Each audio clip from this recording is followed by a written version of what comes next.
the Anycubic Photon Mono 4K resin printer. Let's give it a review. Hey guys, Anycubic were pretty vocal when they brought out their Mars 3 4K printer, and rightly so, as it's an excellent machine. But many of you may not even be aware that Anycubic released their own 4K printer, the Photon Mono 4K. So I was keen to review this printer. Was it modestly understated, or were Anycubic keeping us in the dark through shame? As soon as the box was opened, it was all very familiar to me. I've been lucky enough to review the incredible Anycubic Ultra, and these dimensions, this casing, the whole setup seems highly reminiscent of the Ultra.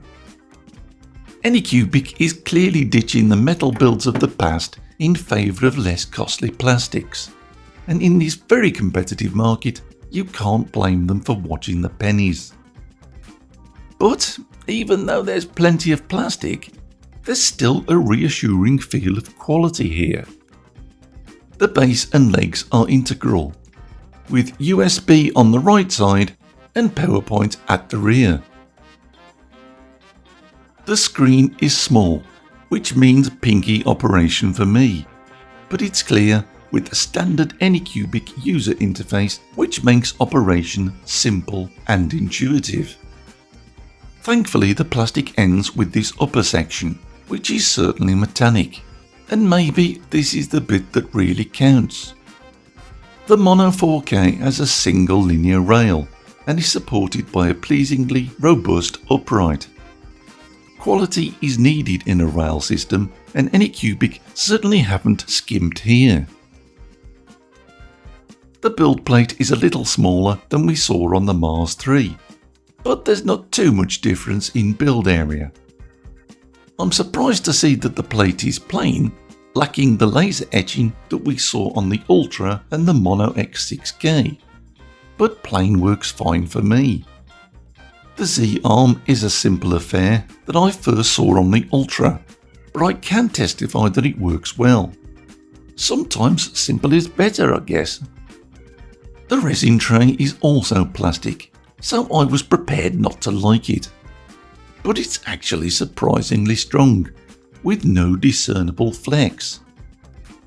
Unfortunately, when fitting, there doesn't seem a lot of clearance, and that could lead to FEP scratching if care isn't taken. However, it does come with a screen protector, which I forgot to fit, so maybe we should ignore that last comment. And below this, of course, is the 4K monochrome screen, which gives us an impressive 35 micron resolution. As standard, the Mono 4K comes with a thumb drive containing a user manual and a copy of the Photon Workshop slicer, which has never been my personal favourite if I'm honest. Fortunately, those clever guys at Lychee already have the Mono 4K listed in their current version, so that was my slicer of choice. Anycubic were kind enough to send me a bottle of their Craftsman Grey resin, and after a bit of tinkering, these were the settings that seemed to work well for me.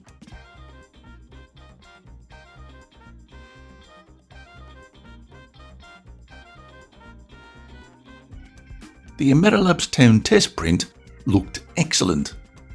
Despite the dust, this is an impressive result and certainly got me fired up to put this printer through its paces.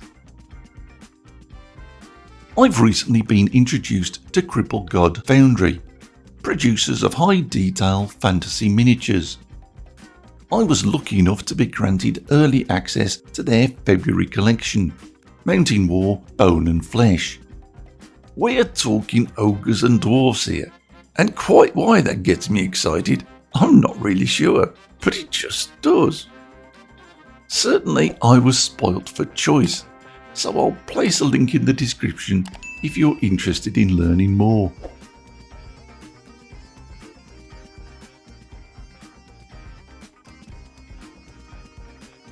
The details certainly shone through, along with dust of course.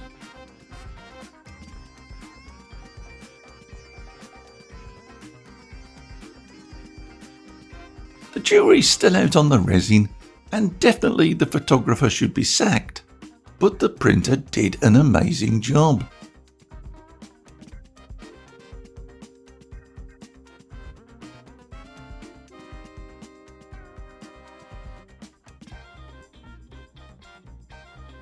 Of course, I had to have a go at some jewellery, so the open source ring was an obvious choice.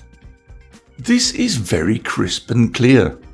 No anti-aliasing was used in any of these prints, and the layer height was a standard 0.05mm. But things are very smooth, and to the naked eye, there's no signs of layer lines. So what do I think of the Anycubic Photon Mono 4K? Well, frankly, I'm very disappointed with Anycubic, and they've not done a good job here. It's not the printer's great, but Anycubic themselves haven't done a very good job of letting us know what they've done, and that's a terrible shame. Obviously, this isn't the best printer in the world, but pound for pound, it's excellent. Yes, there's plenty of plastic here, and the lift-off lid may offend original Photon buyers. The menu screen is pinky small, and the size of the build plate means that the print area isn't quite as big as that of their Mars 3 rival. But the price is very respectable, and for that money, you get a very capable printer. What plastic there is good sturdy stuff that doesn't detract from the overall quality. It just brings down the price. And the 4K screen produces 4K results. Sure, I could be wrong, but even allowing for my poor photography, I have to ask, do the results lie? For me, these are sharp, detailed prints, made possible without fuss by a printer that's gone almost unnoticed, which is a terrible shame, because it deserves to be recognised as a capable and affordable 4K printer that will dazzle you with its print quality. So speak up, Anycubic. Be proud of this one. You've done a great job, and I for one am impressed. Anyway, that's the end of my little rant and the end of this review. If you have any questions, feel free to drop me a line. So take care guys, and thanks for watching.